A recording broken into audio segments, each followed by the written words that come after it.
Why Radical? We build race cars. We race iconic tracks. We set lap records. We build friendships. 3, 4. We create champions. We make racers.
Welcome to Barber Motorsports Park for round 6 of the 2025 BiS Radical Cup Canada. After 5 electrifying rounds, the early leaders have held their ground. Fuzui continues his blistering form at the top of the pro class, but he is missing from the lineup today. Meanwhile, Crocker Jr. leads the AM class with grit and determination, holding back a field stacked with seasoned veterans. As the championship intensifies, every lap counts and every point matters. Who will take advantage in the point leader's absence? We're live from Barber. The action starts now. Ladies and gentlemen, my name, as always, is Daniel Zippy Salmon, and joining me in the booth today is Reese, the Southport Racer Gardener, and at the production controls today, if you can hear us, ladies and gentlemen, it is Christian Hill, the one, the only. Reese, tell us a little bit about what we've got to look forward to here at Barber today. Honestly, Zippy, this track is a modern classic in every sense of the word. It was built in 2003, but it's very old school in nature. Nestled in the heart of Alabama's rolling countryside, this is Barber Motorsports Park, one of North America's true gems and a driver's favorite. It's known as a racer's playground. 2.38 miles of flowing asphalt winding through 17 challenging corners, blending technical precision with high-speed commitment. From the iconic Turn 2 corkscrew to the downhill plunge of Charlotte's Web, Barber is a circuit that tests every ounce of a driver's skill. A tricky surface and elevation changes make it unforgiving, but when it all clicks, it's magic. This track's seen some masterclass performances by some of the big names of BiS competition, and with, as you said, Racine Fuzui absent, will anyone rise to that level today? With overtaking opportunities limited, qualifying and strategy will be key, but get it wrong and the Barber runoff areas will be all too inviting. Yes, excuse me, Gesundheit. The stage is set for another unforgettable round of Radical Cup Canada, Zippy, and we're at round 6 of what is a schedule packed with some very classic tracks. Absolutely, indeed. Very well said there, Reese. Gesundheit to you too, sir. So as we have a look actually at that schedule, you see, as we were saying just a few moments ago, we are at round 6 this week for Barber Motorsports Park, with round 7 is going to take us over to one of my personal favourites of Watkins Glen. One of our director's favourites as well. He was just bragging how talented he feels he is at that track. Round 8 is going to take us to Motorsport as well, the home of BiS for the season closer. But already we've had the joy of going to Sebring, Montreal, Donington Park, absolutely fantastic track, ladies and gentlemen, Spa, and VIR for the last round. But again, we're going to be here at Barber Motorsports Park today, but let's take a quick look at the event and race layout as well. Indeed, this is a typical BiS Radical Canada Cup schedule for this event. A 15-minute sprint race and a feature race of 30 minutes. The drivers are currently approaching the end of their 15-minute qualifying session. Inverted top 10 for the start of the feature race, and you will have to stop for fuel as well. I think a lot of drivers will be glad for that because, as we said, Barber is a track where it's very tough to pass, especially in cars as fast as these Radical SR10s. Fixed setups, so all the drivers are driving to the same settings as well. And if you want to figure out who's who on track, Pro Class drivers have the yellow stickers, AM Class have the red stickers. There are two classes in operation here today, split by iRacing. So we need to keep an eye out for all of that over the course of this event.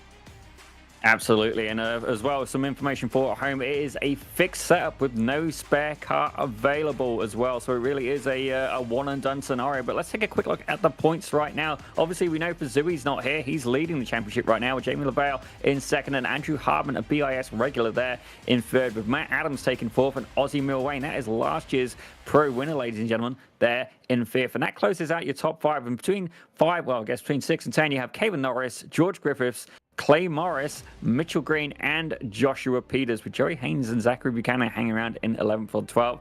Arnold Gunest in 13th, with Robert Ridgway in 14th, and closing out the top 15 is Cade Middleton. That is the pro standings, ladies and gentlemen. Let's take a quick look at the amateurs, the underdogs, perhaps, in this series. And Marshall Crocker Jr. leading that by about a little bit of zippy math here. 17 points. Oh, look at that. The number is literally right next to it. There you go. Attaboy. Ahead of Zayago Zuccarelli, with Lima Racing's John Benvalid actually sneaking into third place there. Very closely followed by Rich Hibbs, with Christian Gritzko there in fifth. Brady Clapham for Lima Racing. He's there in sixth, with real-life racing driver Mark Boyd for Auto Eclectic Motorsport, ladies and gentlemen. He is there in, I've lost my spot now, seventh place, with Tyler Scarelli, one of the BiS admins now, in eighth. Richard Swindell's the old fart himself in ninth, and Nicholas Calander closing out the top 10, with Kenton Young, Cedric O'Hyan, Robert Covey, Mike Broomhead, and Tyson Balbosa closing out your top 15.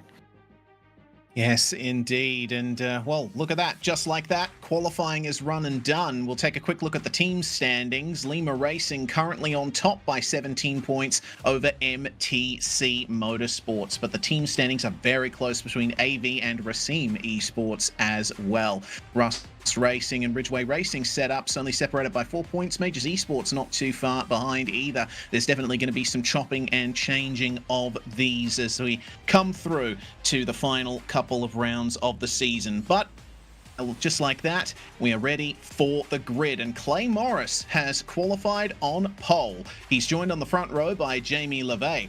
And on the second row, we have Andrew Hardman and last year's pro champion, Ozzy Milwain, on the second row. Diego Zuccarelli has got the AM Class pole position, starting alongside Marshall Crocker Jr. It's going to be a tough race between the two of them, with Arnaud Genest and Joey Haynes, 7th and 8th. George Griffiths and young Assad Nikadambev will round out your top 10. Moving on through, we have Tyler Scarelli and Brady Clapham, 11th and 12th, with lucky 13th place being taken up by Richard Hibbs. Zach Buchanan alongside him, AM champion from the last season. Michael Broomhead, lead admin of BiS Sim League, starting alongside the top Radical Academy driver, Cara Dudgeon. A fantastic qualifying performance there. Caben Norris and John Benvalid on the 9th row of the grid. And rounding out our top 20, we have Kenton Young and Mark Boyd for Auto Eclectic. 21st place, Cedric O'Hyan, Christian Gritzko alongside him in the very bright Project 2 machine.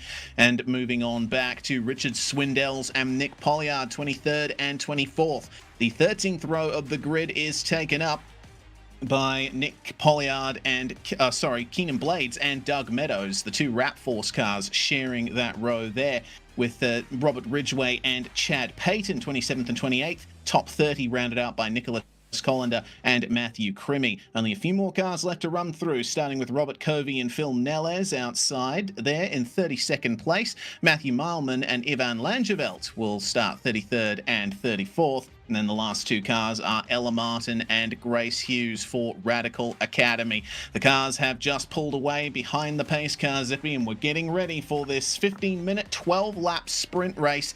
It's going to be a tough one. I think we can say that.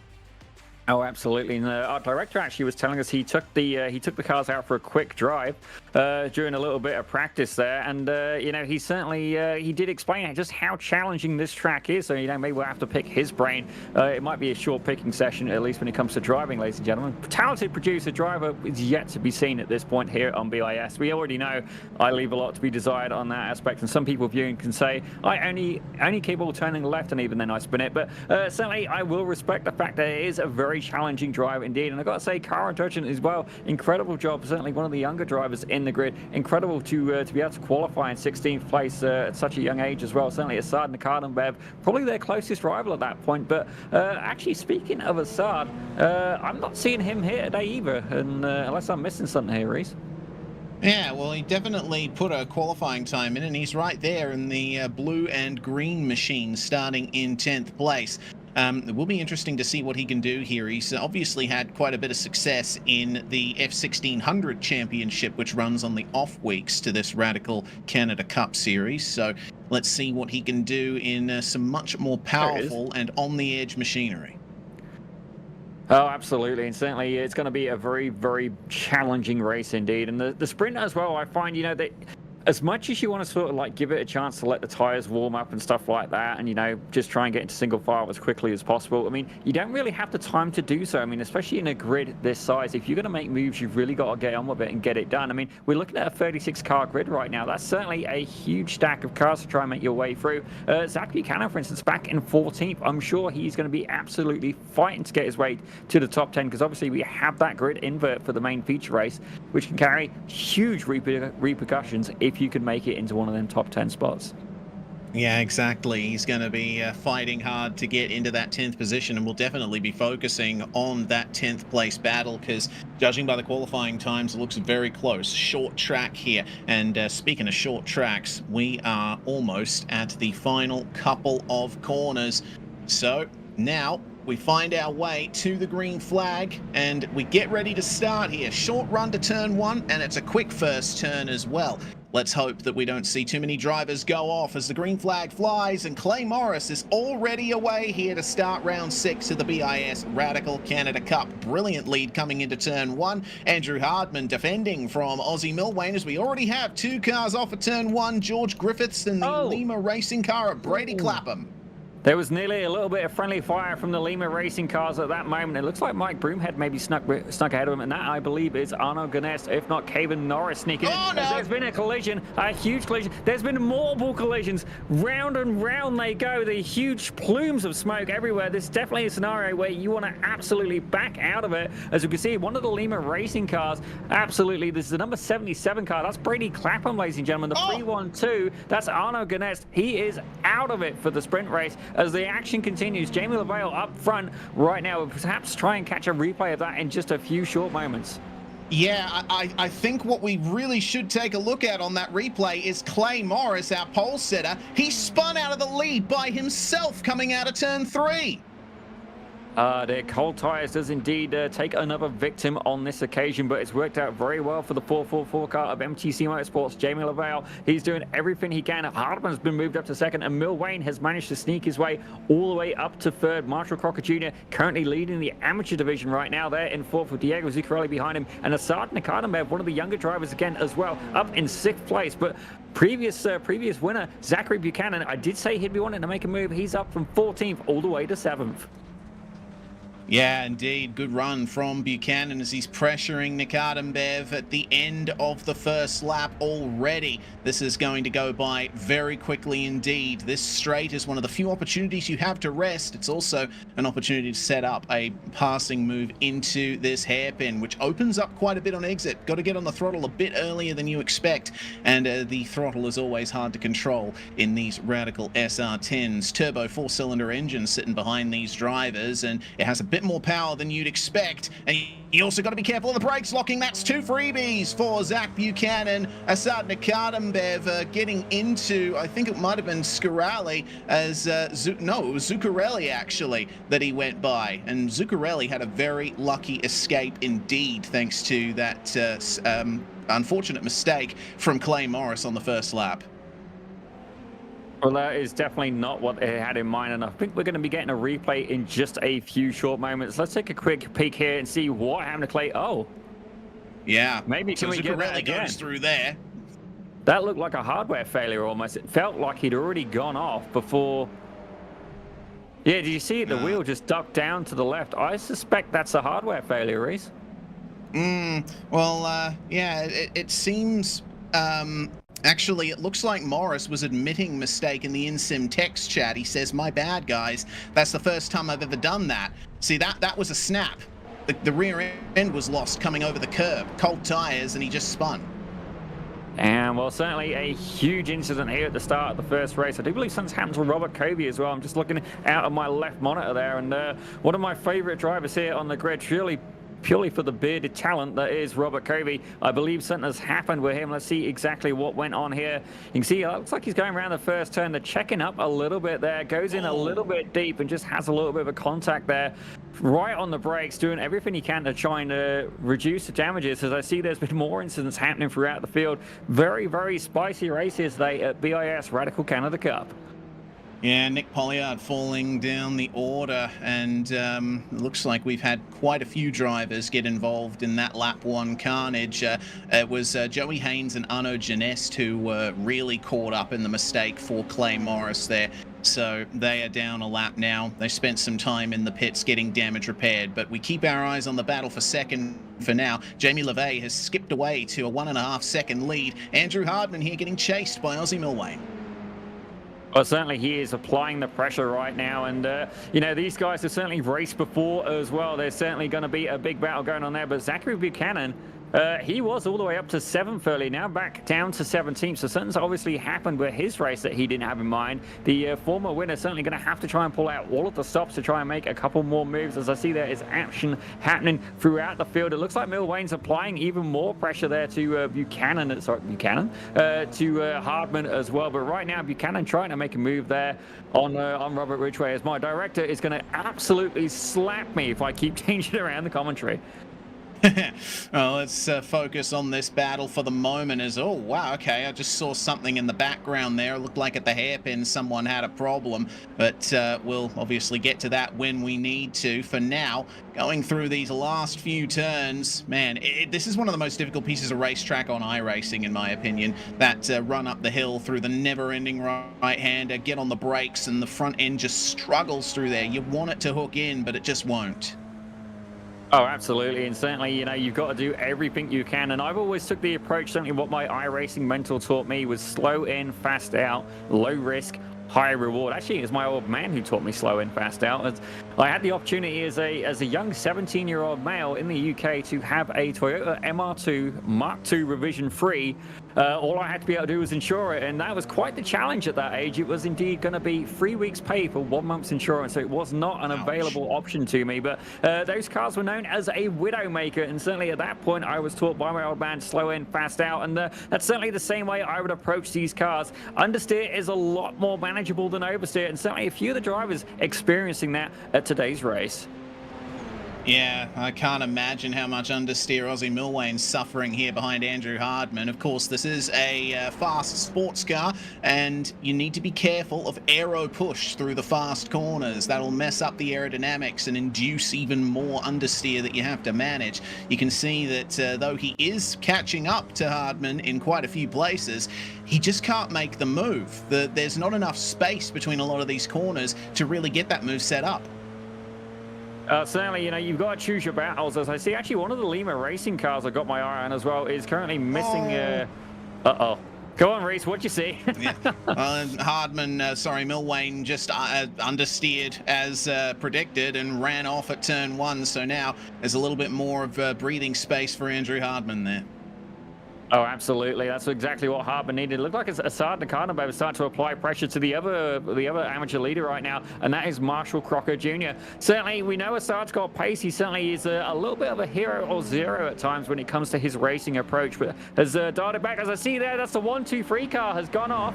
That's Phil Nels, ladies and gentlemen. Phil Nels taking a little bit of a slide there. We're going to stay with Nakhanov, though, in the 230 machine, constantly applying pressure to the back of the number 18 there, doing everything he can. He's going to have to do a little bit of under, and certainly Crocker Jr. has been incredibly skilled so far since arriving here at BiS, doing everything he can in that what I'll say is almost Nova Scotian tartan livery on the Radical SR10.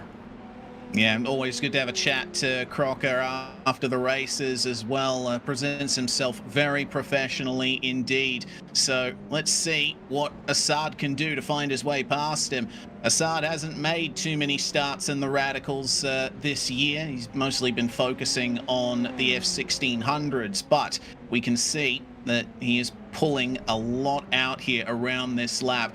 Barber's a circuit where you really got to manage the car pace. It's plenty of long corners, and I keep coming back to that point of the straights not being particularly long, so you need to be careful. Well, I do understand we've got an incredible battle happening with Robert Covey right now. Actually, it looks like there's a train of a couple of cars there, and oh dear, whoopsie, never mind. Who's that ahead of him now? That's Richard Swindells. He is currently in the open concept, so it is a battle of the old timers, ladies and gentlemen. Swindells is currently topless, at least his car is. He has definitely got absolutely annihilated there by Covey, and certainly the bodywork will have a big effect in this scenario, and you can see here absolutely pulling away at this point, our bearded friend, leaving Swindells in the dust. A clean car is crazy important at this circuit. Again, you have to maintain the speed through the corners, and if you don't have that front bodywork, it becomes a lot more difficult in the Radicals. So Robert Covey is going to leave Richard Swindells behind here in the battle for 26th place, and now Covey can turn his attentions forward to Nick Polliard, who's in a little battle with Matthew Creamy right now. So for now, the battles further down stay clean, they stay consistent. The top three skipping away from each other a little bit, not much going on up the front of the field. Hardman still trying to chase down Jamie LeVay, but Ozzy Milwain is the one that he's going to have to worry about. Milwain, on the other hand, seems to be struggling with lap times a little bit. He just set his quickest lap of the race, and it was only a 17.4. Couldn't quite go much faster than our top two. Well, I see there's definitely a couple of battles going on throughout the field as well. We always get that here at BIS, certainly the Radical Canada Cup especially, but right now we've got eyes on Marshall Crocker Jr. It looks like Nicardenbev has been able to sneak by at some point, but for how long we certainly see Crocker Jr. He's been a very, very strong racer, but I will say in his defense, he's been very good at deciding when is it worth fighting for, but right behind him, he's got Tyler Scarelli, the Britannia iSports driver, who's going to be looking to have a crack at him next. I do believe Scarelli has a camera running as well. There we go, ladies and gentlemen. Looks like he's quite a laid-back position there, and more of a Formula style almost, but not quite. Maybe he's just incredibly relaxed here, but certainly using every bit of the track as you can see, and kicking a little bit of the grass up to his competitors behind him. Yeah, indeed. Scarelli having one of his best races of the season thus far. 6th place for him. He tends to be fast at times, but then gets involved in an incident not entirely of his own doing. At least that's the impression that I get from watching Scarelli for all this time. However, looks like he might have a chance at really catching up to this battle between Nicardenbev and Marshall Crocker Jr. Speaking of Nicardenbev, I spied that he had a little bit of damage to the left side of his front nose plane, so might be struggling a little bit for grip as Scarelli is at the moment coming down into this very difficult chicane section. Oh, Stanley, he's got to do everything he can. Oh, dear. I'm hoping that was lap traffic you just lifted up there. Okay, that's good news. And you can see here Scarelli doing everything he can. I got to admit, I do love the open cockpit of the Radical SR10. Certainly, it gives you that raw driving experience, that raw driving feeling. And I have been lucky enough to be around a real Radical, albeit an SR3, a slightly older model, albeit not. But certainly, one of the actually, I think it may be Radical's best-selling race car is the SR3, and understandably so. It has a Hayabusa, I believe, Hayabusa engine in the back of it instead of the turbocharged 4-cylinder. But look at that, Nicardenbev going around. I believe that is more lap traffic, and certainly trying to keep Crocker Jr. at bay, at least for now, as he currently sets in 4th place overall.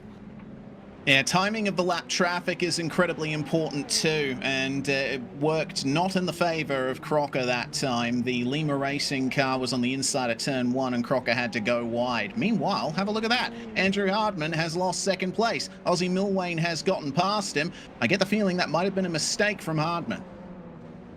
Quite potentially. We'll have a quick look at a replay in just a few short moments as well. Certainly Hardman, very familiar here with the Radical SR10. He's competed with BIS for a few seasons indeed, and narrowly missed out on being able to take that prize. Let's have a quick look here and see exactly what happened. So there's Ozzy Milwain currently in second place, and quite a ways back at this point, so we're going to have to see exactly what happened to Hardman. And there you go, lap traffic. Looks like one of the Radical Academy cars, and it just slows him down enough. Milwain sees the gap, hides through the trees there, and absolutely makes his move down. Let's take a look at it from Hardman's point of view and see what he saw as a driver there, if we can.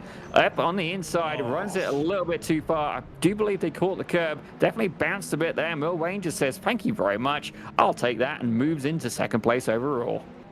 Yeah, Hardman got on the brakes and went very deep in turn one there. I think he was trying to just get past the lap traffic as quickly as he could, but ultimately a little bit too deep, and as you said, caught the curb. The curbs don't look like much here at Barber, but they are quite raised at the apexes of corners. You've got to be careful of how you use them.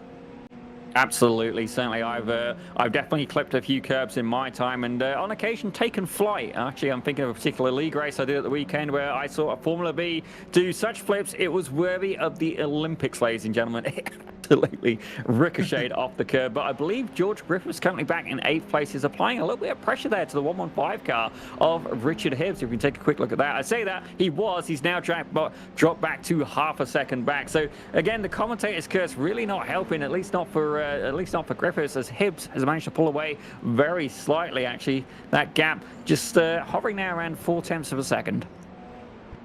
Yeah, so I'm looking through the field at the moment to see who's gained the most spots. In the top 10, it looks like Asad Nikadambev up 6 positions. Richard Hibbs has made his way up from 13th to 7th, so 5 places gained thus far. But I think Cedric O'Hyan might be the driver that's made up the most, 21st to 13th. Actually, no, Robert Ridgway up 10 positions from 27th to 17th. So, yeah, we are looking at some really big gains thanks to those early dramas. We'll have to wait and see exactly how that works out towards the end here, because it is the final lap of the race, and Jamie LeVay still leads from Ozzy Milwain. Oh, this is going to be exactly what LeVay was looking for. With Vazuri not being here, this is a chance for him to really try and recover some of those points and get a move onto the top step. Certainly the Pro Championship, Racine Vasui has done everything he can to dominate that to huge success, but Jamie LeVay certainly not a slouch by any means. Those guys, I believe, came to below his back at VIR, and certainly LeVay is going to capitalize on that opportunity right now. He's had a pretty clean race so far, currently holding the fastest lap as well, with Ozzy Milwain in second and Hardman still about half a second behind. Is Hardman going to be able to retake that second position away from the number 14 machine, as LeVay is getting ready to close up and secure this race win? As there you go, ladies and gentlemen, he's going down the start-finish line. Looks like one of the Radical Academy cars there, letting him go. As there you go, that has it. And Hardman not quite able to bring the answer back to Milwain. So Milwain in second and Hardman in third. Nikadambev still fighting a little bit with Crocker Jr. there, but holds onto it in fourth. Crocker Jr. in fifth, and Scarelli a little bit further back in sixth.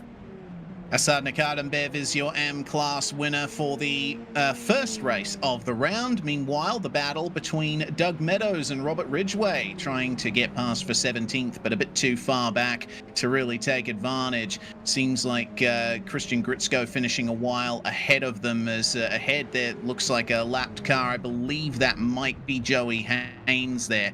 So managing to get to the finish in spite of his involvement with that big unfortunate incident on lap 1. Phil Nels, meanwhile, 23rd place, and he'll find himself to the line. Phil, of course, is the man you want to contact if you want to get involved with Radical Academy, the female driver initiative that is also spilling over into BIS. It's excellent to see initiatives like that here. But that's everyone across the line, Zippy, and race 1 in the books. Goodness me, what a race. Yeah, it's definitely a little bit lively there. I'm not exactly sure fully. Like, you know, Clay Morris is going to be holding his head in shame about that mistake. As we see, we've got a creepy crawly on screen. If you're scared of eight-legged monsters, ladies and gentlemen, look away now. Thank you, Mr. Director.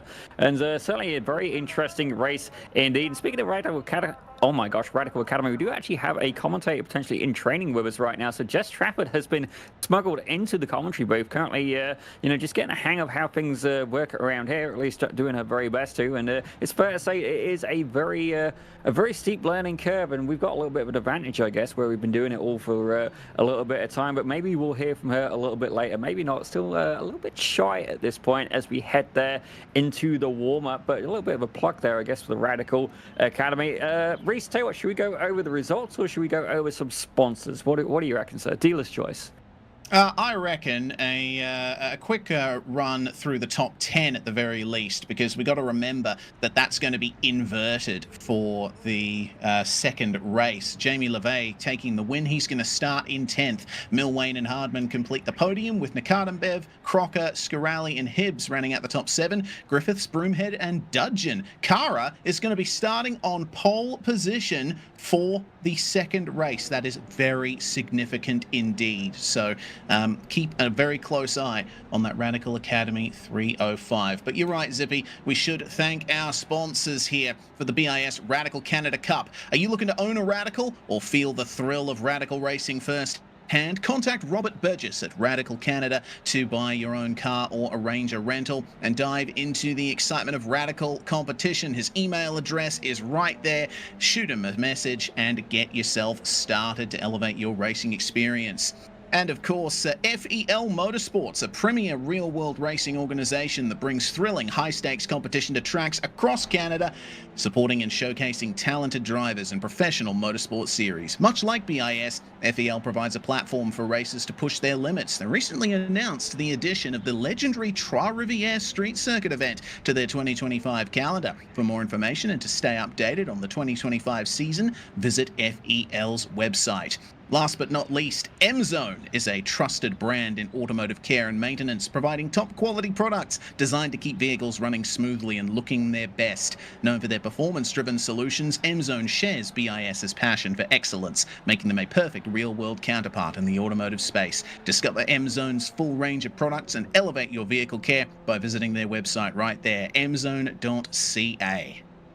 Well, that is absolutely beautiful, beautiful sponsorships there. Thank you very much. And also as well, I think I was reading today that FEL have also added the 911 Cup. They've added a series for that as well. So anybody who has one of those, by all means, get in contact with them. They're getting another series going with that. It's fair to say I would definitely want to take part in that. But sadly, no one's going to supply me with a 911 Cup car. And don't get me wrong, if they did, I'd say it'd probably be a little bit of a foolish move almost. Certainly a very challenging car to drive as well, and nowhere near as much fun as a Radical. Not that we're biased over here, but Reese, I gotta say, if I was Kara judging, I would definitely be a little bit nervous, starting on pole. I think I may have done it previously here at BiS, and don't get me wrong, it was a long time ago, but the strength of field, while being very potent then, has done nothing but grow as the series and as the league has grown, and that is honestly a lot due to Mike Broomhead, and our plane in production gets a little bit of credit for that, but mainly due to the people we have involved. That's all the people driving, ladies and gentlemen. A huge thank you to them as well. Yeah, big thanks to everybody who's come out to support the BiS Radical Canada Cup. Even though it's nearing the end of the season and the grid does trail off a little bit, as it does with every sim racing league, we still have 36 drivers showing up for today's competition, which is absolutely magnificent. Really love seeing the turnout that is continuing for this series. And don't forget, we still have 2 rounds of the series to go, and it's going to be a very tight end to the season. I'm particularly looking forward to Racine Fazui, the championship leader, returning to competition. I'm honestly enjoying the fact, don't get me wrong, Racine is an incredibly talented driver, but I'm actually liking the fact that he's not here this week, because it's going to give LaVale a chance to recover some points, and potentially it could make the championship battle even tighter. And for me, that is the best entertainment. I don't want to see somebody just walk in, run away with it, and go, thank you very much, cheers for the drive. I think that's going to add to the competition. And certainly, as we've seen here before, as you get more nearer the end of a championship, these stakes get incredibly high. And, we're going to see that even so going into this next race. Don't get me wrong, it is the final race of the evening, but you're going to see people fight and try and score maximum points. There isn't the time to make that recovery move. I mean, don't get me wrong, the invert top 10 is a huge tactical advantage, and actually Kara Judgen's going to benefit from that, but they've got to be able to hold it, keep it composed, and keep the car on the track, and hopefully try and maintain one of them podium spots. Yeah, indeed. And if you have a bad race this round, don't forget as well, your top 7 scores are counted. You can drop 2 rounds over the course of the season, but not the final round. So got to keep that in mind for the championship battle to come. Looks like warm-up is over, and we can check out the grid for the second race of the night. We have got a 23-lap race coming up here with a compulsory pit stop. So let's go then. First off with our inverted top 10 that we went through in the warm-up. Cara Dudgeon starting on pole with Michael Broomhead alongside her. It's going to be a tough fight coming into turn 1 there. George Griffiths and Richard Hibbs will be sharing the second row with Tyler Scarali and Marshall Crocker Jr. 5th and 6th. Asad Nakadambev in 7th with Andrew Hardman alongside in 8th. The 5th row of the grid being Ozzy Milwain and our race 1 winner, Jamie LeVay. Starting in 11th place, John Benvalid and Diego Zuccarelli is sharing the 6th row with him. Kenton Young and Zach Buchanan 13th and 14th. Cedric O'Hyan making some great gains in race 1, going to start 15th for this one alongside Christian Gritzko, and Robert Ridgway and Doug Meadows 17th and 18th. The top 20 rounded out by Caven Norris and Nicholas Colander, who made up 9 places in race 1. Brady Clapham, one of the drivers that didn't have a good first race, going to start in 22nd alongside Chad Payton. Matthew Creamy and Phil Nels are going to share the 23rd and 24th spots there, with Nick Pollard and Richard Swindells on row number 13. Robert Covey and Ivan Langeveld, last cars to finish on the lead lap in race 1, 27th and 28th, with Joey Haynes and Arnaud Genest. We're going to be looking forward to them making up some magnificent gains through the field if they can keep it together. Mark Boyd and Matthew Mileman 31st and 32nd. Keenan Blades and Ella Martin 33rd and 34th. And our last 2 cars on the 18th row of the grid, Grace Hughes and Clay Morris, our race 1 pole sitter who spun on lap 1, taking a couple of cars with him. Let's see if he can redeem himself here.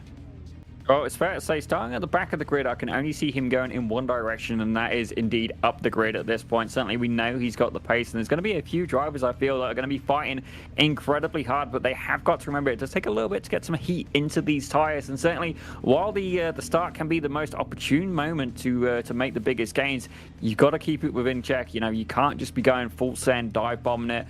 Certainly, like one of my buddies would say, the Dan Salmon classic of 5 cars back. Tom Daniels, if you're watching, that was aimed specifically at you. But certainly, you know, we've seen as well Barber Motorsport Park being an incredibly tight track, as actually one of the cars I'm watching just rolled backwards, actually, the number 48 car. Who's that now? That's Morris. That's Clay Morris. Maybe that was an accident? Not too sure. Either way, he's rolling in the right direction now, starting at the very rear of the grid. The pace car leading us around turn 2 at the moment, and, well, you said, Zippy, if you were Cara Dudgeon, you'd be feeling nervous. If I was Reese Gardner, I'd be feeling nervous, and I am Reese Gardner. Starting at the front of a field like this is certainly something I wouldn't want to wish on anyone. Well, it's one of those things where it all depends on the mentality of yourself as a driver. Don't get me wrong, you want to defend, but when you've got the likes of Mike Broomhead behind you, George Griffiths, Richard Hibbs, Scarali, you know, these guys are going to be pretty, you know, I'd say they're pretty well behaved for the most part. But then if you look further back through the grid, you got some of the more aggressive drivers who are going to be certainly a bit more keen to try and make their way through. Buchanan's certainly going to be wanting to try and make some moves. Hartman, Milwain, these guys are going to be keen. Certainly even Benvalid as well, back in 11th place. He's going to be keen to, you know, really make some moves and try and secure as many points as they possibly can. But, you know, starting on the pole, at least in my experience, as long as you can place that car strategically and, you know, in a safe manner, can be an absolute gift at this point. I mean, certainly I managed to get a BIS podium myself at one point. I believe that was around at Laguna Seca, which isn't even one of my stronger tracks. But when it comes to racing myself, no pace whatsoever, but I know how to position a car and really make you work for that pass. And certainly that is exactly what Cara Dudgeon's going to have to do. I'm sure her dad is absolutely cheering for her in the tops of the rafters at this point, hoping that she can hold on to the P1. Indeed, it's going to be a very interesting first lap. And did you notice that dust being kicked up in the background as they came down the straight to that S-bend? I think there's going to be some grip issues on lap 1, just to add to the cold tyres that drivers will be experiencing. We've had quite a few drivers go off in race 1, which means there is some debris on the racetrack, and they will have to keep an eye out for that. Fortunately, 36 radicals around this track will clean that up in no time if they can keep it clean. Well, last couple of turns, and Dudgeon will get ready to lead them away here. The first time she has started at the front in a BiS Radical Canada Cup race. Barney holding the green flag high. Wait for him to wave, and we are away. Cara Dudgeon gets the jump, and she is going to have the luxury of choosing her line coming into turn 1. Broomhead's going to pressure her, but he suffered a little bit of understeer there through the first turn. Some of them are 2x2, sometimes 3 wide coming into the first turn, but for now, it's a clean start for our leaders, and they will mostly manage to avoid getting the rear end kicked out, as Clay Morris did lap 1, race 1. Well, it looks like they're seeing a battle happening for third place right now between Rich Hibbs and Tyler Scarelli. But I've got to say, absolutely fantastic start by the 305 of Cara Dudgeon. Phenomenal. I'm sure we're going to see that on Instagram in just a couple of hours' time. But I am hearing as well, John Bemberlet has spun at T1, but we're going to stay with this battle for the moment as a lot of these cars are getting into single file. Dudgeon's still holding on. The Cardenbev, he's starting to try and make some moves right now. But as I'm looking actually through the standings, there is a few people who have been able to capitalize on this so far. And actually a very, very clean start. Certainly not the action that we had from the main race earlier on. Oh, someone's spinning in the background there and finding the wall through the S-bend. That's Kenton Young. Oh, yes. So he makes his way back on the racetrack safely, but remains to be seen how damaged he actually is. Falls down outside the top 30 as George Griffiths is now right on the back of Broomhead for second. The top 3 have closed up. And that's a bad spot to spin, but he's off the racing line. Unfortunately, no one else gets involved. Zach Buchanan, meanwhile, takes advantage of the confusion and manages to try and get past Jamie LeVay there. Unsuccessful at getting past through turn 1, but I think everyone would have gotten a big fright there. I've got to be honest, that was the most, for lack of better words, baller move I've ever seen, albeit unintentional. Griffiths there doing an absolute, like, you know, hold my beer, watch this, curtsy pirouette in the middle of the start finish. I'm not quite sure how he managed that, but incredible that no one was collected up in that action as we're riding on board with Christian Gritzko right now. He's currently in a battle. Looks like George Griffiths right ahead of him, applying the pressure. You can see there, Griffiths a little bit later on the brakes. Gritzko backed right out of that, but perhaps going to get a better exit. As you see a little bit of a lockup there from Griffiths ahead, and he's managed to pull away just a little bit, open up that gap to about half a second. Yeah, the elevation changes around here really get you, especially coming into that turn 7, 8, 9 section. There's Jamie LeVay, and he's going to find his way past Tyler Scarelli. That's going to put Zach Buchanan back ever so slightly in the bright blue machine. He was trying to pass LeVay at the start of the lap, but won't be able to get it done here. Scarelli just yielding the position and finding himself now in a massive battle. Zuccarelli's right behind them as well. Got to keep an eye out for any mistakes to be made. Zuccarelli going off at the first turn. The tarmac runoff well placed there. Well, thankfully, he didn't take flight like we did see, like we saw Hardman earlier. But speaking of Hardman, he's managed to make his way all the way up to P3 at this point. He's currently leading for the pros. As you see there, Ozzy Milwain sending up on the inside of Nikardenbev. Nikardenbev, he's aware he's there, and he is leaving space, but certainly that gap is getting tighter and tighter. And Nikardenbev, I know, is not going to hand that position over without a fight. As you see, Milwain able to get it done, at least for the minute. Nikardenbev, I guess, choosing the back out of that certainly is the AMs versus the pros. And you've got to remember, who is it you're really fighting on track? Certainly some of the pro drivers, they're keen, they're motivated, but they are not your direct competition, ladies and gentlemen. Speaking of competition right now, Cara Dudgeon still leading this race, almost 1 second ahead of Mike Broomhead. Yeah, well, Broomhead's back in third now. It looks like Andrew Hardman's found his way past him. Hardman up 6 positions. He's had a fantastic run here, and he's really keeping up the pace as well. Ran 0.6 faster than Dudgeon on the last lap. So Cara is going to have to be looking in her mirrors here. The number 3 is coming. Oh, absolutely, and certainly it's going to be an incredible amount of pressure. I do hear that John Bevel spun on T1 as well, so perhaps we were not the race he was looking for, but there's battles happening throughout the field. As I look at my timing screen, it is a sea of red, ladies and gentlemen, as Hardman is absolutely sending it. He's going up behind Cara Dudgeon. That gap down to about half a second so far. Broomhead in hot toe, Richard Hibbs in hot toe, and actually Ozzy Milwain looking like he's trying to make a move. Yep, there he is. He's on the inside of Marshall Crocker Jr., and it looks like Nicardenbauer is going to try and follow him through there. I don't know if he's going to be able to quite get the run, but applying all of the pressure, Crocker Jr.'s exit would have been compromised, and Nicardenbauer using the toe. Is he perhaps going to be able to make a move, or is Crocker Jr. going to fight back against Milwain? A little bit of a lock-up coming into the chicane there. Something worth pointing out in the points situation that you were talking about earlier. Yes, the classes are scored differently, but they're all competing for the same points on track. So the higher up you finish as an AM driver, the more points you're going to get. That's something that both Crocker and Nicardenbauer will be keeping an eye out for. Not to mention Broomhead, Hibbs, and Dudgeon up ahead of them. They're also in the AM class, and they'll be getting a good haul of points from this one if they can keep those positions. Absolutely, certainly. It's an interesting points model indeed, and you know, it's one of them things where it's risk versus reward. Certainly myself, I've encountered drivers who I knew were faster than me, but that doesn't mean you just got to hand over and let them have it. And you know, it's almost like being the cork in the champagne bottle at that point, as you got to really weigh up the pros and cons. You can try and defend, you know, you can really fight for the position, but you will lose without doubt to the cars ahead of you, as Hardman has caught up to the back of Cara Dudgeon now and is starting to apply pressure. Actually, it looks like Ozzy Milwain is going at it, with Richard Hibbs as well. Yep, made his way past Hibbs and is now in 4th place, and looks like he'll waste no time to catch up to Broomhead as well. This is where Barber Motorsports Park really comes into its own here. A track that is very difficult to pass.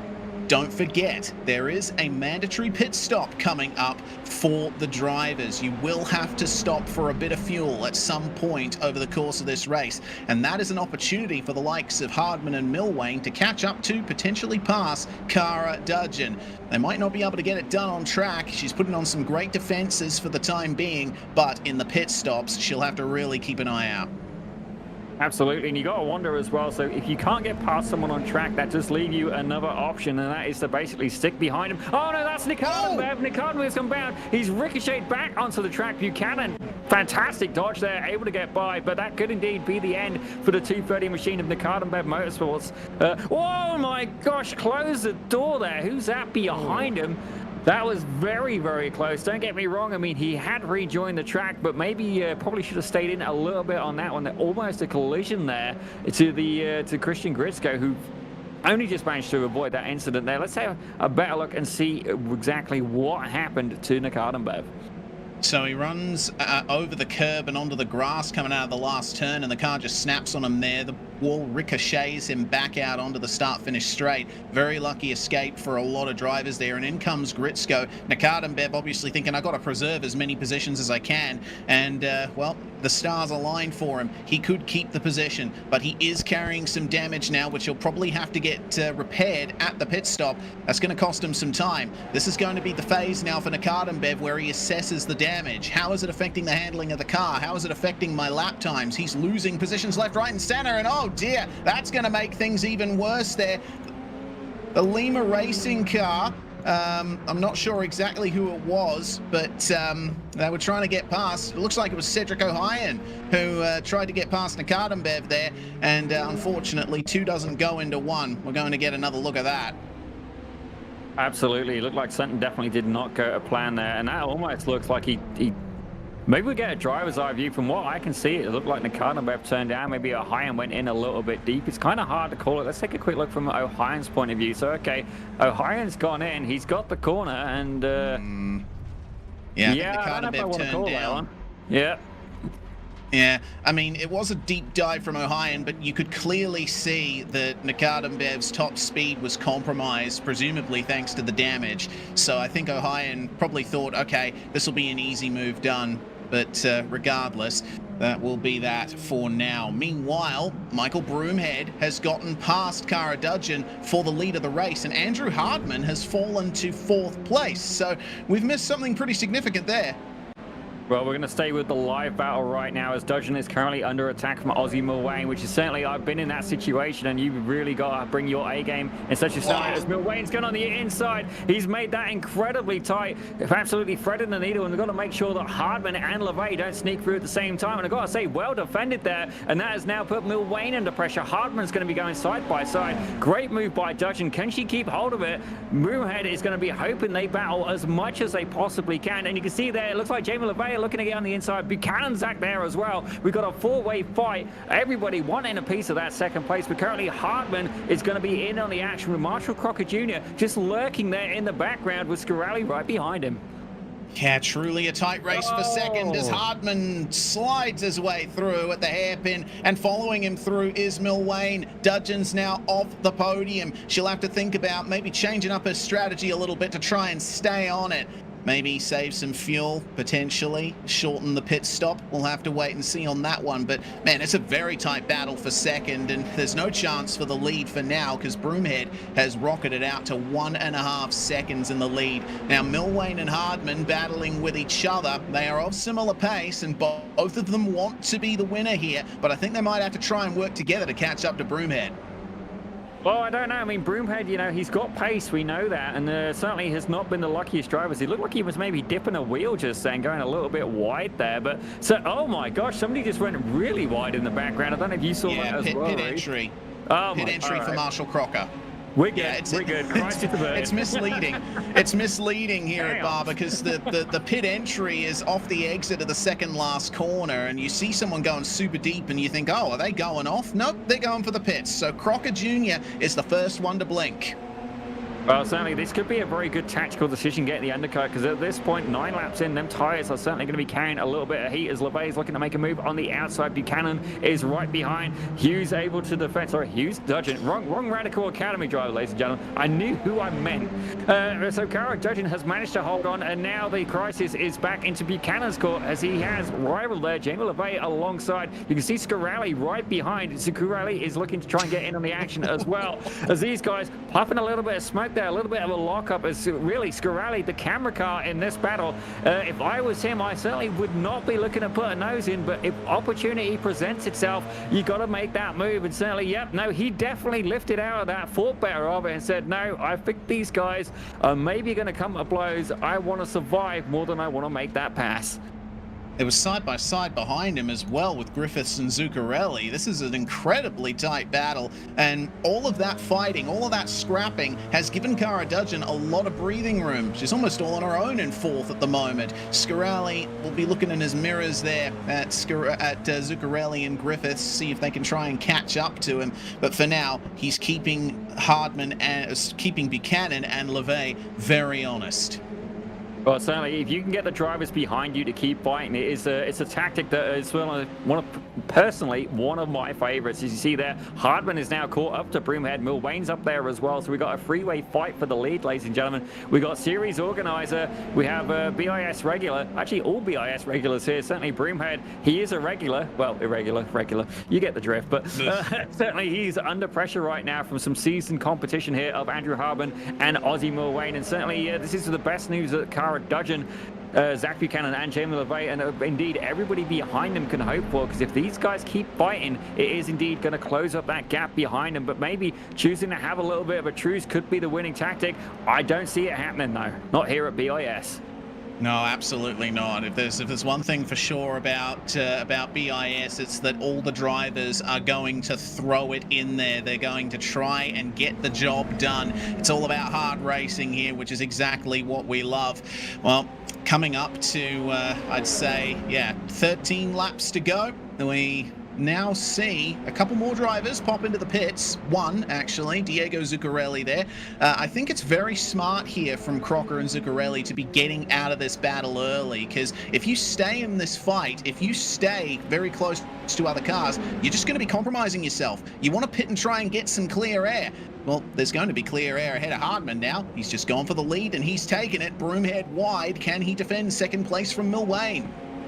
I'm going to say in this occasion, probably not. And he tucks in behind Milwain, chooses to, go for the draft. And that is another factor to keep in mind. Now, the draft in these radicals is quite noticeable, certainly in my experience. And you can indeed save a good amount of fuel if you can stick behind him. And, leading the race, if you could lead every lap and have a car right behind your bumper, the one behind will indeed save enough fuel to absolutely leapfrog past you in the pits. Certainly, this little bit of a corner here reminded me a little bit of last week of VIR, on almost a roller coaster section there. And you can see I do love the camber as well, the elevation change. And you see getting hard on the brakes there, that camber really making it a little bit more challenging there to get the car slowed down as they're heading down to the start-finish straight. So as it stands right now, Ozzy Milwain, Andrew Hardman is currently in the lead, Milwain in second, and then leading amateur class is Mike Broomhead in third, with Cara Judgeon holding on to fourth. Absolutely fantastic drive from the young Radical Academy driver.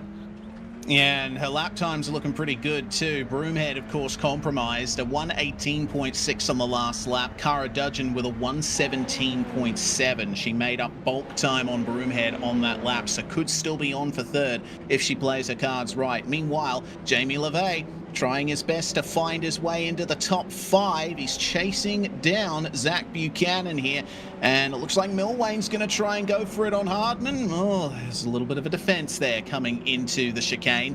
Well, they're ahead of Broomhead. Now they can focus on each other again, but they've got lap traffic to contend with too.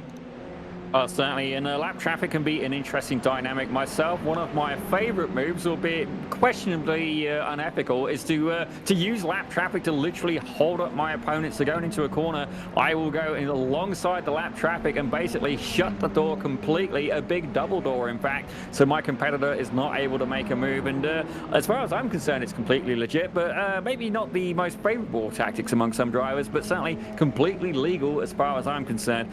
Reese, maybe you could expand on that a bit more, but as far as I'm concerned, cars in play. Yeah, I think so, yeah. Blue flags are often only advisory, at least according to the iRacing sporting code, and some leagues change that in their own rules to mean, blue flags mean you get out of the way. I do think that at a track like Barber, you just got to take the lapped cars as they come, because there's not much space for them to let you by. They can't exactly just pull out and let you go. There's so many turns around this track, you're not actually spending much time with the wheels straight. This part here is one of the few times where you can get past a lapped car without issue. So I think just for Milwain and Hardman, they just got to deal with it. Oh, absolutely. And myself, I personally love going through lap traffic, generally in a multi-class race as well. I'm at the point now where I choose the, at least not the slowest class car, because I at least want to pass somebody to compensate for my lack of skill behind the wheel, certainly in comparison to some other drivers. But right now, you can see Milwain doing everything he can, soaring at the wheel, trying to catch up to Andrew Hardman. This is the battle for first right now, and just 0.2 of a second in it. These guys incredibly close there. As you can see, really absolutely fighting in the car and trying to get a good, clean exit. Now, we're going to see that slipstream come into play now. At the start of the straight, that gap about 250, what's the word I'm looking for, thousandths of a second, and as we get closer down the straight, about 1/10 of a second almost pulled away from that as Milwain dips a wheel in the grass going around turn 1. Ooh. Yeah, here we go. Things are starting to get a little bit interesting for the lead, as actually we're seeing that Jamie LeVay has a black flag to his name. He is still out on circuit. I think he might have exceeded the incident limit. Either that, or he didn't clear a slowdown in time. Regardless, he's having to come into the pits here, I think for a scheduled pit stop behind Cedric O'Hyan. But yeah, is this just a drive-through here? Might very well be. Yeah. Oh, no. No, he's pitting. Okay, so that black flag is going to stay with him, I think. I'm not too sure what's going on there. What I am sure of is the battle for the lead is still on. Well, I will try and see if I can get a little bit of a read on the incident points in just a few minutes for you there, Reese, and see what's going on. But certainly you cannot serve that penalty during a pit stop. So that really isn't the result that LeVay was looking for. And certainly Racine Fasui will be able to hold on to a little bit more of that points margin, as Andrew Hardman and Ozzy Milwain are still going hard at it. As actually, it looks like the Cardenbab's got Keenan Blades potentially behind him as well, having a bit of a fight. As is Joey Haynes, he snuck up to 7th place, ladies and gentlemen. Where did Joey Haynes come from? Yeah, he's been fighting his way up from 29th position, and Arnaud Geneste as well has found his way up 22 positions as well. Clay Morris, we got to point out as well, has found his way into the top 10. He's up 27 positions, so this is is the drive that we were expecting from the number 48 machine. So there's still plenty to come here in this race. Scarali as well, falling out of the middle top 10 as he was before. Looked like he made a mistake and then decided to change the strategy up a little bit. Okay, I've lost the time. Now it's time for me to take my stop. Hardman with a little bit of a slide coming through the chicane. This is going to bring Milwain right into it, just in time for a lap car to arrive on the scene again. Oh, certainly the lap car's going to... Oh, they're going to spread the needle. They're going to on either side. That is an absolutely terrifying position to be in as a lap car, because you're like, what do I do? But certainly, they managed to clear that lap car incredibly clean, incredibly quickly. And we're speaking very briefly of hard charges as well. I think Kevin Norris has managed to sneak up a bit as well. But actually, I am able to see the incident points here. And Jamie LeVay, it's telling me, only has 5 incident points, so that must be a slowdown that wasn't cleared. As I can tell you, the Cara Dudgeon has come into the pits. Yeah, and Clay Morris is going to follow her in here. Oh, man, it's such an interesting pit entry at Barber. You're having to navigate 2 corners on your way down, and they're going downhill, and you got to jump on the brakes right out of the exit of that second corner into the pits. That's where the limiter line is. So now we keep an eye on the pit stops here. Pit stops have been running around 7 to 8 seconds throughout for many of these drivers. George Griffiths pitted 4 laps ago, 6.7 seconds stop for him. Dudgeon has been in there for some time, and actually that's a very long pit stop for Dudgeon. She might have still left tyres selected. A lot of the drivers are taking fuel only, but Dudgeon has been in there now for 25, 26 seconds. Oh dear. Well, definitely a coaching moment. As you can see, the Radical drops down to the ground, and now she's got to remember as well, not only has she lost the time by taking the tyres, a little bit of an oversight perhaps there in the pit strategy, but now the tyres are indeed going to be cold, and it's going to be a very challenging scenario, because now you've got to get them tyres back up to temperature, and that's dropped it all the way back to 21st place. So certainly an interesting technique indeed, not one I would have gone for personally, but maybe a learning experience, as Clay Morris is currently the hard charger in the grid. We had that data up for you just a few short moments ago as Andrew Harmon sets the fastest lap. But one of the things I do find as well is that, you've really got to manage the fuel and stuff like that. And this is where practice can come in incredibly useful, because don't get me wrong, there are tools available to auto set the fuel, but you have to have them set correctly. Certainly myself, mine has not been functioning recently, and it has indeed cost some serious positions in the pits, so especially when it fills me a full tank instead of literally a splash and dash. So, a lot can be won or lost in the pit cycle. Oh, it certainly can. Well, Dudgeon is going to come out outside the top 20 as we have a new raft of cars that have just come into the lane. Kevin Norris, Joey Haynes, Arnaud Genest, Milwain and Buchanan have just completed their pit stops as well. That leaves Andrew Hardman and Mike Broomhead out front with nearly 17 laps complete on this stint. And they'll find their way to the pits very shortly, I'm sure. So let's see what they can do coming towards the end of what has been yet another very interesting race. Keeping an eye on the number 26 of Diego Zuccarelli here, trying to chase down George Griffiths. Pitted a lap earlier than Griffiths and had a bit of a slower pit stop as well. Looks like the fastest pit stop so far, 6.5 seconds shared by Buchanan and a couple of others as well, like Clay Morris. Well, certainly you have got to keep the fuel management in mind, and I find that incredibly difficult, certainly in knee cars especially, because unless you're in a very close pack, you've really got to decide, okay, is it worth me trying to take the position, or, am I better off trying to save fuel? And for the most part as well, especially as with oh dear, there's a big spin on the start finish straight. I'm not sure who that was, but Joey Haynes just passed him. Okay, I'm not seeing any big changes. It's Nick Pollard, who's at the end of the lead lap, it looks like.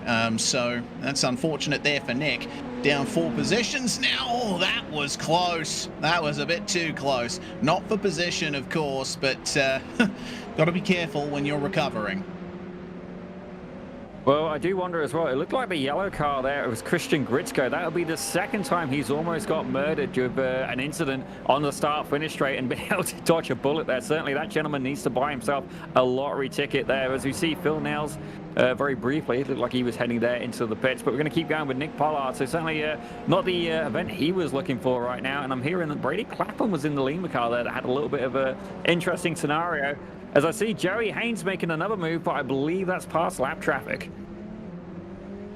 Yeah, indeed. So Brady Clapham was the Lima car in question that nearly got cleaned up by the recovering Nick Pollard there. I mean, coming into turn one, it's always difficult. We'll see. Oh, actually, we've gone to the wrong point there. We might have to just ride with Brady Clapham for the next couple of minutes here. So, well, first off, we'll see what happened to Pollard. Down in 29th place, and he ultimately had a big problem, I think, exiting the last corner there with a lot of pressure being put on him from, I think there was Bev behind him. All right, so here's the onboard from Clapham. Nice clean exit from the final turn. You see the recovering Pollard up ahead, and he gets going just in time to arrive on the scene there, and he was trying to get back on the racing line. Clapham just threading the needle. I definitely think if I was the car rejoining there, you definitely should not have pulled out onto the racing line there. That was definitely not called for. But I'm actually watching a battle right now between Caven Norris and Assad Nakadambev, and that's currently for 8th place.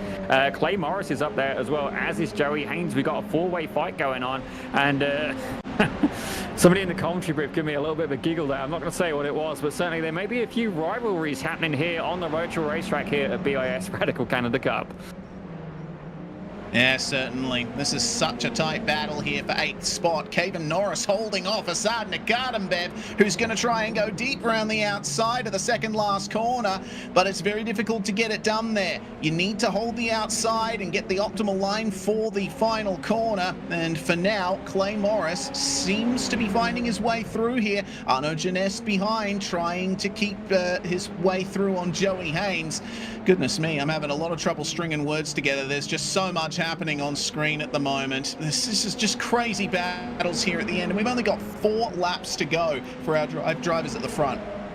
Well, the oven is indeed preheated at this point. The chicken nuggets are in, and certainly we are getting ready for the dipping sauce, ladies and gentlemen. And I do wonder if this is going to be one of those shows where we make as many food references as we possibly can. And the action, is fair to say, is Colonel Sanders approved at this point. It is absolutely delicious. As it looks like Nakadambev trying to make another move there on Caven Norris, not quite able to get it done. But I will say, for at least Caven Norris, I do wonder, perhaps trying to use some team tactics there and help their teammate Arnaud Jeunesse. He's a couple of cars back. Can he assist his teammate in trying to help him move up through the field, as Joey Haynes dips a bit more than one wheel there, goes into the grass, able to keep it stable, and it looks like Clay Morris trying everything he can, as Haynes is closed in even tighter now, but are not yet able to make a move.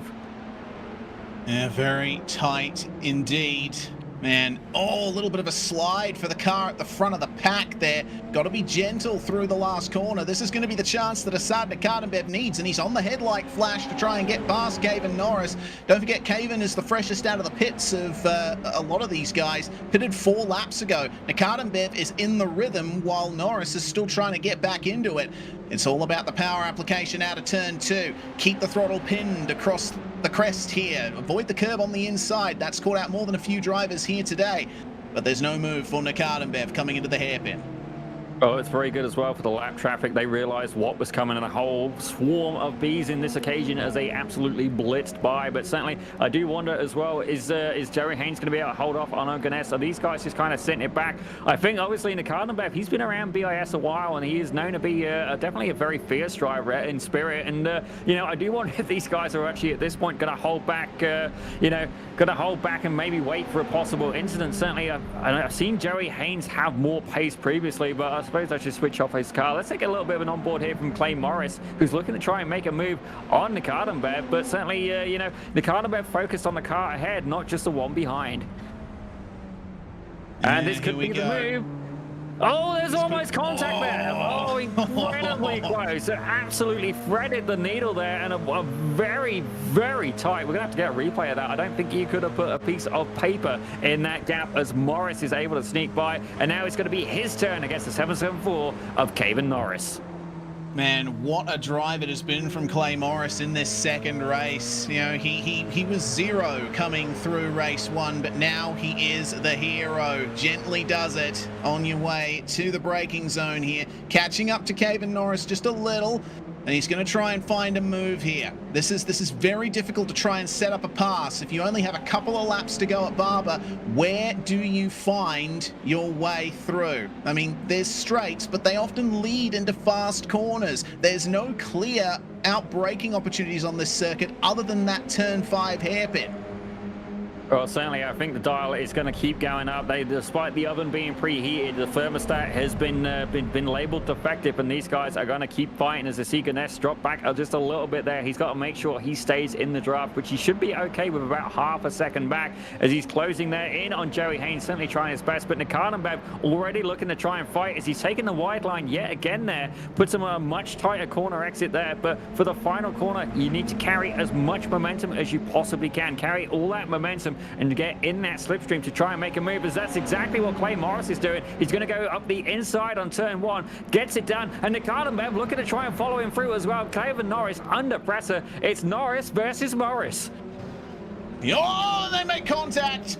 That's a big bump out of the way there for Clay Morris. He seems to have avoided taking too much damage, but now it's going to be 3 wide just about into the braking zone. Joey Haynes trying to find a way through. Morris is going to sneak through on him on the inside. What a battle this is on the final lap. Forget the lead. This is where it's at. Absolutely, couldn't have said it any better myself, as Nikardenbev is doing everything he can. Joey Haynes is on the inside. Oh, a little bit of a wiggle there on Clay Morris. And Arno Ganesh is kind of holding onto the seat for dear life at this point, looking to make a move on Haynes. He's gone on the outside. Haynes defends there, and you see Tyler Scarelli has joined the battle, ladies and gentlemen. We have a 6-way fight going on. This is fantastic, and it's still on between Nikardenbev and Norris, side by side, through the final couple of corners. Nikardenbev gets it done around the outside. Oh, and off goes Morris. Oh, he's gone into the grass. Ozzy Milwain and Andrew Hardman have already crossed the line. We already have our winners here. Oh, yeah, Buchanan falling back too. Absolute chaos on the final lap. Well, I've got to say, what an absolutely incredible ending there. We're definitely going to have to queue up some replays. Certainly, the blood pressure of some of these guys is about ready to pop, I'm sure. You see, incredible battle there. Just for you guys know, Ozzy Milwain came in first, Hardman in second, and George Griffiths in third. But we're going to try and get back to that in just a minute. I want to see a bit more of that action from the closing stages of that race. Yeah, absolutely. Man, what a finish. That's crazy stuff. Jamie LeVay, meanwhile, had that black flag. He's going to recover to a 20th place finish. John Benvalid almost finding his way past Cara Dudgeon here at the line. It looks like Dudgeon might have run out of fuel there potentially. She lifted off. That's interesting. Well, Barber doesn't actually have the start-finish line painted on the circuit, so maybe she thought the lap was already over. I'm not sure. Oh, you don't lift until you see that checkered flag pop up on screen. Certainly, definitely, a learning opportunity. Obviously, we've seen had incredible pace here today, but I'm sorry, I'm looking to the director now. I want to see more action from the end of that, as Broomhead appears to be mowing the grass yet again. Gets the amateur win though, so hey, feel free, if you want to celebrate by mowing the lawn, that's you do you, pal. But certainly, I do want to see a bit more action. Here we go. This is Clay Morris. Let's see exactly what happened. It looked like he got a little bit of assistance there heading off the circuit. Maybe take a quick look. So you can see there's Joey Haynes, and we got a tree in the way. A little bit of a nudge there from Haynes. Certainly, I don't think it was intentional. There's the hood of Buchanan, and actually, who's that? I think that's Zuccarelli there in the distance. Is. So let's maybe check that out as well, see what happened with Buchanan and Zuccarelli. But Buchanan running the open top concept for the end of that. Let's see here. There's Zuccarelli back on the track, I believe. We're going to go back here in just a second. Actually, Reese, why don't you talk us through what happened there? All right, so Zuccarelli pops through the cloud of smoke there. Oh, and, oh my Lord. Full send. Yeah, righto. That would have been very difficult to avoid. Buchanan, it looks like it already had the incident. What happened to him there? He made a mistake by himself. He just came off the curb. Oh no, it was contact. Oh, okay. Yeah, right. So who was that contact with? Is that Hardman? No, Hardman finished P2. Yeah. 20. So who is no, that? It's I one of the can't read it. M-Class drivers. 1, 2, 3. The 1, 2, 3. Phil Okay. Nels. Lap car. Yeah, Oh, dear. So Buchanan none too happy with that, if his text chat is any indication, and then he just couldn't recover in time, rolled back onto the line in front of Zuccarelli, which obviously compromised him. And look at that, the front right is completely detached there for Buchanan. That's the reason why he ran so deep in the final corner. He just couldn't get the car turned. Yeah, definitely it creates an interesting scenario, but I've got to say that was, for me, the best battle we've seen in the Radical series so far. Certainly that and 5-6 car battle going for it. I mean, don't get me wrong, you want to see the podium action, but ladies and gentlemen, it's not just the podiums where the fights are won or lost. It's all throughout the grid, and certainly with a prize of getting to drive a real Radical race car, there is certainly a lot on the line. But I guess we should do the results before we head on over to the interview. So as our director goes and cues them up for us, well, in first place, ladies and gentlemen, it was Ozzy Milwain for AB Esports there. Andrew Hartman takes second with George Griffiths in third, with the pros rounding out the podium on this occasion. But Mike Broomhead takes it for the amateurs with Marshall Crocker Jr. again, very quietly, very covertly able to sneak in and takes fifth place overall with Assad and Cardenbev. What an absolutely phenomenal battle at the end. Definitely he worked hard for that one in sixth, with Caven Norris in seventh, Joey Haynes in eighth, Arno Ganest in ninth, and Tyler Scarelli in 10th. So realistically, 5-car battle. Yep, Zippy Matt, 5-car battle for sixth place going on there. As we have a look now at 11th, we had Zachary Buchanan, who we saw meeting a timely end with Diego Zuccarelli there in 11th and 12th. Rich Hibbs takes 13th, and Brady Clapham in 14th, and Clay Morris in 15th. Christian Gretzko certainly been dodging bullets all night tonight. He's there in 16th with Mark Boyd in 17th. Cedric O'Hyan in 18th, with Robert Ridgway and Jamie Levi closing out your top 20. And behind them, John Benvalid, Cara Dudgeon, and Keenan Blades, 21st, 22nd, 23rd. It was a close finish between Swindells and Crimi, only 7/10 separating them. Doug Meadows and Chad Payton, last cars to finish on the lead lap, with Phil Nels and Nick Polliard down 1 lap, Ella Martin down 2 laps. And then we get into real bad territory for a lot of these drivers. Covey, Mileman, Langeveld, they all suffered big issues. Grace Hughes, Nicholas Collender, and Kenton Young all suffering massive problems throughout that race, and didn't even really make it to the finish. So that's something that they'll have to recover from in the last 2 rounds of this season, Zippy. But with that done, I think it might be time to have a chat to some of our drivers. Well, absolutely. As we see here, race winner, ladies and gentlemen, Ozzy Milwain. Absolutely fantastic drive for you today, sir. Tell us a little bit about how hard it was here to pass at Barber Motorsports Park. Yeah, it was definitely really hard to pass. My only real opportunity was down into the low-speed hairpin down the hill. Yeah, going into the high-speed stuff, it's too risky. And yeah, I really had to manage the traffic to get back to the front in the main race there. Well, it certainly was a very, very challenging track indeed. But as a good points haul for yourself, certainly with Racine Vizui not present, it is an ideal opportunity to capitalize on that. But tell us a little bit, how do you feel about what's coming up in 2 weeks' time? We're going to be at Watkins Glen. What would be your thoughts on that track? I like Watkins. Yeah, I like it a lot. I mean, Barber, I actually tested a lot for this track, just because I knew it was one of those high risk, high reward tracks. And yeah, I'm looking forward to Watkins Glen for sure. Well, definitely one of my Zippy approved tracks there. But Ozzy, before we let you go, again, congratulations on taking that main feature win. But is there anybody you'd like to thank before we let you go? Just my teammate Joey for showing up week in and week out, putting in the results. Hopefully we get a good points haul there for the team's championship as well. Mike for putting this on, and you guys in the broadcast booth. Well, thank you very much. And again, great battling there by Ozzy Milwain. That is your race winner for the main feature race, and we look forward to seeing you in 2 weeks' time. Yeah, looking forward to it, guys. Thanks. Thank you. Well, Reese, I understand you've been able to catch up with another driver, and I believe that may have been Mr. Andrew Hartman. Yes, indeed. Number 3 joins us here. Well, it was position number 3 in race 1, number 2 in race 2. Pretty successful round for you, all things considered, Andrew, but you had to do a lot of battling in that second race. Yeah, second race felt like I didn't have an easy lap. Nothing in free air, but it was really fun. This is what this league's about. It was awesome to battle with my old friend Mike Broomhead.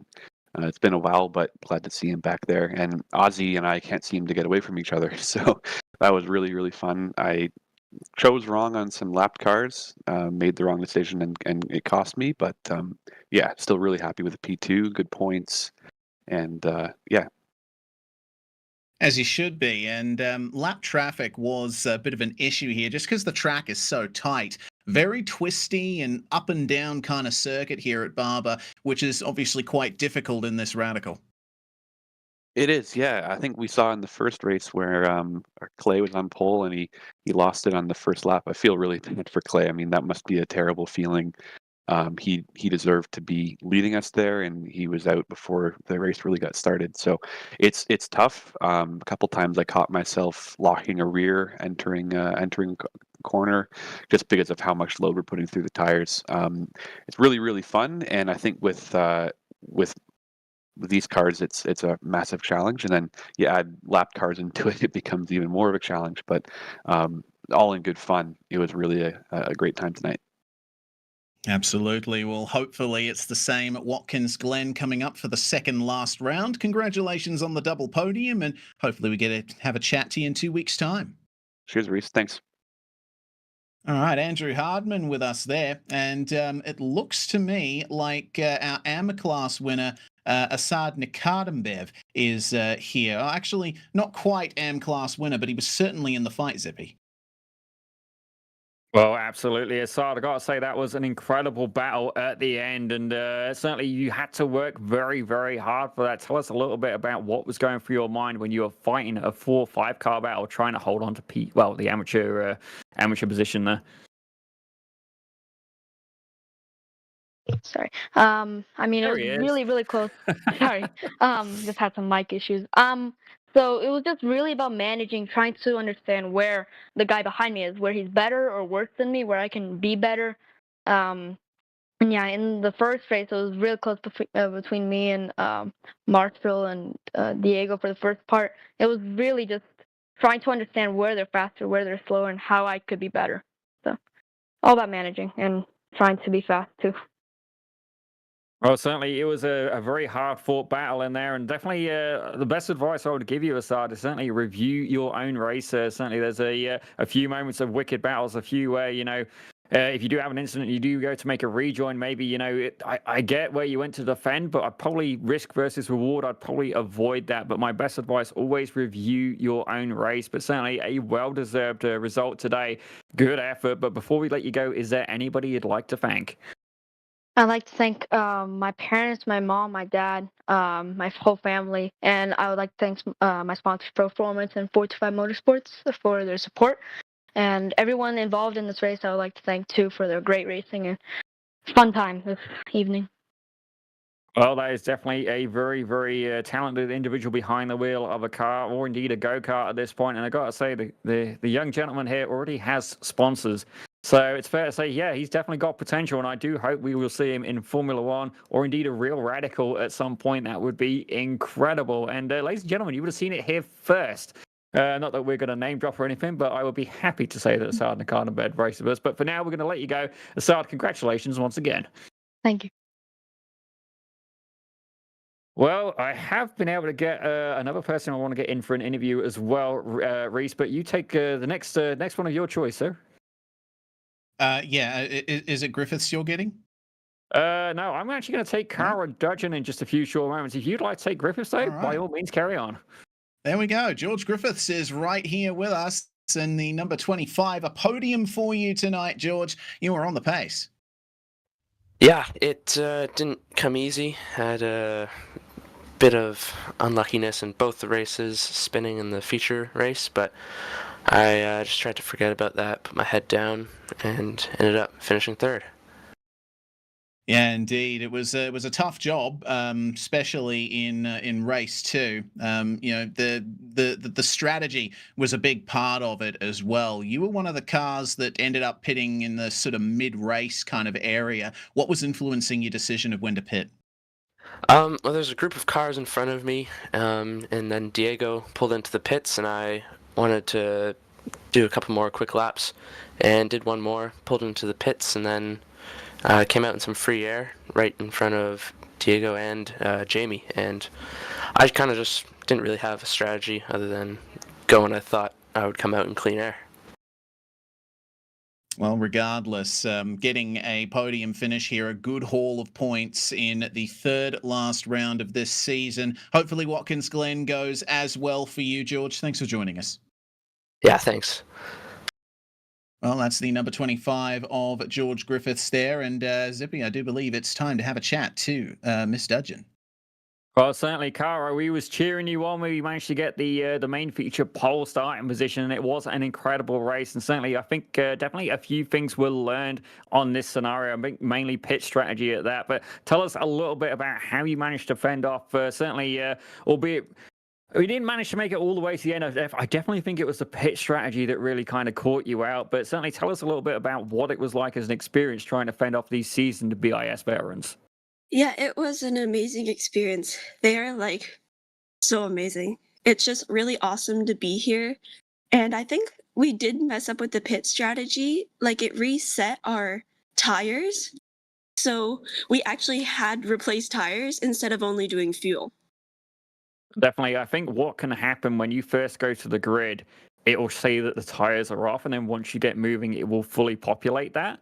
So often what I'll do on the warm-up lap is I will then make sure that the tires are unchecked, and it's the best time to do it. Don't get me wrong, don't go in accordion and hit another car, but certainly a learning experience for you. And another thing as well, when it comes to fuel and that, there is some automatic fuel calculators are not necessarily reliable, and this is where your practice time can come into play. You can start to give yourself a little bit of a window as well. But certainly we were cheering for you here in the production booth, wanted you to know that, and certainly I'm sure we're going to see some highlights of that on your Instagram at some point, and by all means go for it. Certainly I think it was your old man who gave me an email. It was quite a pleasant surprise, and by all means absolutely go for it. But Cara, can you maybe tell us a bit more about this about the Radical Academy while we have you in the booth? Yeah, thank you so much. Yeah, Radical Academy is like a great experience for the female drivers to be on a team and do sim racing all together. And I just feel like it's a really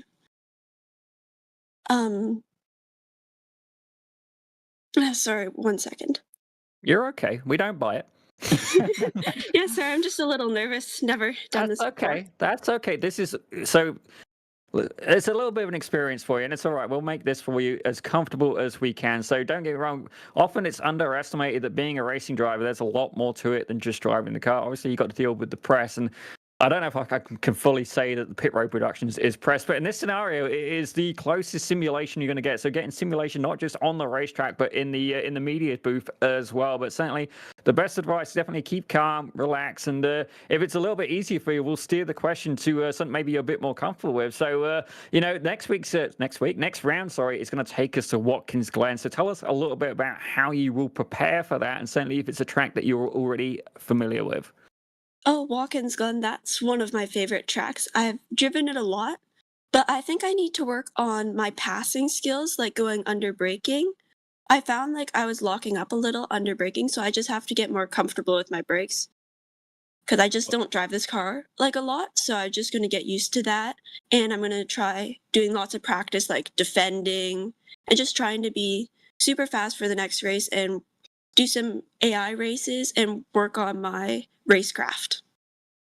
Well, certainly racecraft is a huge part of it. Myself, I've got absolutely zero qualifying pace, and it's the racecraft where I am going to be the biggest pain in the standing order. But I got to say as well, certainly keep going with that practice, and it's good to see that you're doing well. An absolutely phenomenal result, not just for yourself. Don't get me wrong, it was nearly a much better thing, but certainly a learning experience for yourself. And I'd say going away from this, certainly, it's hard to, have that happen in the pits, but you can go home with your head held high. You did Radical Academy proud and certainly gave us a great show here in the booth. So absolutely fantastic job. But look into doing some of them practice sessions, not just with AI. I do believe BIS puts them up, and certainly we'll give John Bemberlid a shout out as well. He often puts them up, and if not, I'll throw one up this week for you guys as well. We'll make it happen. We'll make sure there's some practice up beforehand, make sure that you guys get that chance. But Even though you're competing with other people in the grid, don't get me wrong, they are competition, but they can also be your best training assets as well. Certainly, it's one thing to go against the AI, it's another thing to go against the real world drivers, especially some of the drivers here with real world racing experience. There is a lot that can be learned. But congratulations once again on albeit not the result you were looking for, but for an incredible drive, and we look forward to seeing more success in your future. Thank you so much. I'm really looking forward to it. Well, ladies and gentlemen, that was Cara Dudgeon, her first time there in the interview booth. And we're going to actually bring in Mike Broomhead now, who I feel, we're not going to bring him in on... Actually, no, we can bring him in on driving merit today. I almost caught myself out. Force of habit there. Yeah, force of habit for sure. Thanks. Thanks for bringing me in for something I've actually earned as opposed to just being the admin. Well, Reese, take it away now that I've successfully eaten my slipper. Yes, indeed. To choke that one down. Well, second place start for you, front row in race 2, Mike, and ultimately coming home with a 4th. Must feel good to be all the way up the front there. Yeah, I honestly, it's always shocking when I'm at the front because I don't think it's it should be there. But the reverse grid really helped. Trying to get past Kara was difficult. She's so fast. She's really good at defending. She showed that with Ozzy and Hardman as well. But managed to get the job done there, and then just I think I summoned my IndyCar race at Barber last in the summer, and I just tried to do the same thing, just minimize errors and just keep it smooth. And well, effectively, I let the pro guys go and just tried to hold off the arms, and thankfully, it worked out. Yeah, indeed it did. Do you think it's going to work out the same way at Watkins Glen? A very high-speed track, and so it'll be an absolute draft fest in these cars. Yeah, it's always insane to race there, especially up the hill. You really need a good exit, but the draft is absolutely killer. So, you can't really get away. But the long corners, I'm all right at long corner tracks if you know my 1600 experience there. But yeah, it's always a fun one. Watkins Glen. Actually, I believe Daniel Zippy Salmon and I had a coming together in the bus stop. No, would I do that? Yeah, I think we try to go too wide and that doesn't work out. So hopefully that won't happen again. But yeah, I'm just happy to get an AM win this season. That's pretty good for me. Yeah, indeed. It's a good haul of points coming into the second last round of the championship. And, well, that brings us to another point. The championship's already almost over. We're only going to have another month's worth of racing in the BiS Radical Canada Cup before you're gearing things up for next season. So here's hoping it's going to be a strong end. Yeah, I think everybody's really excited to be here. Everybody's really turning out. We got 36 again. It's a pretty strong field. Everybody's, it's an absolute pleasure to race everybody here. So we'll finish the season strong. We've got 2 prizes still up for grabs. Crocker extended the points here again in AM, and Racine wasn't here. So we'll see how that turns out, and we'll go again at Watkins Glen. All right. Well, thanks very much for joining us once again, Mike. Congratulations on your great result here at this round, and let's see how Watkins Glen goes. Thank you so much. All right. Well, there we go. Finally, Zippy, that I think is going to end things off for this show. Man, another really good round of the BiS Radical Canada Cup, and bring on Watkins Glen, because that's going to be one heck of a round. Well, certainly, I know that we've got the F1600 Championship here on Pit Road Productions next week, and yourself, you are going to be driving that one. I do wonder if I should go and drive Watkins Glen just to see if I can collide with Mike Broomhead once again. But certainly, a little bit of rivalry there between the fellow Brits. But it's going to be an absolute belter of a race. Certainly, Watkins Glen is one of my favourite tracks, and despite the fact it's not the BIS's home track per se, it's certainly one where I've had incredible fun. I've had incredible battles, and I do think it's going to be an absolutely insane battle, certainly as they're going to head up that section at the start, the chicane going up the hill and into the bus stop. I do believe we're going to have some very, very spicy moments, and certainly, there's definitely a lot of drivers who I feel have learned from today. Certainly, there's been some risk, there's been some reward, and there's definitely been a few setbacks for some. But I think this championship battle is only going to get hotter and hotter, and certainly as well, we've been training a little bit of commentary talent here in the booth as well. So keep your eyes peeled for that.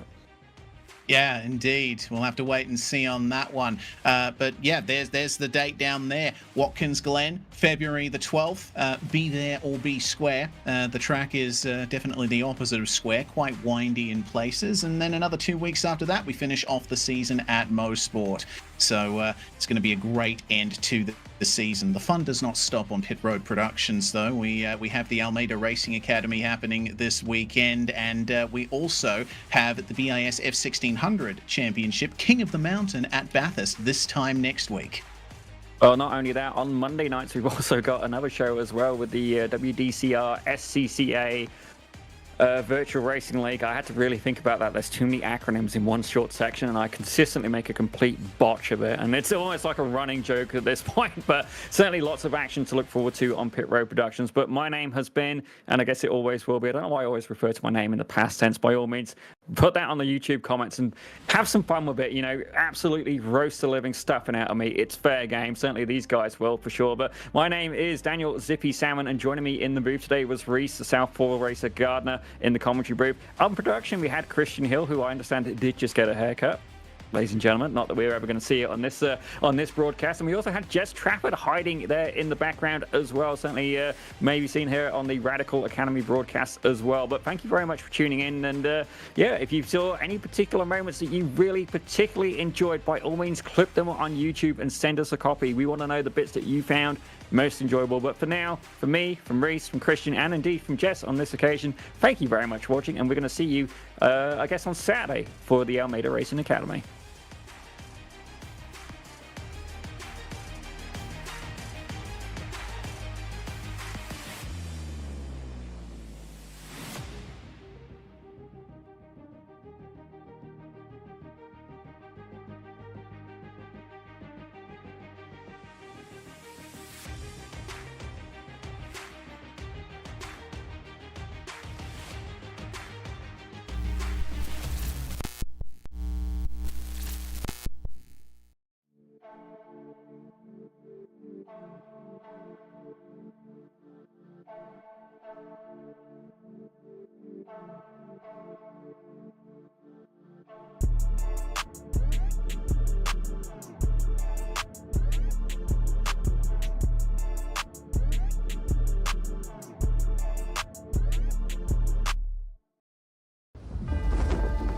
Why Radical? We build race cars. We race iconic tracks. We set lap records. We build friendships. 3, 4. We create champions. We make racers.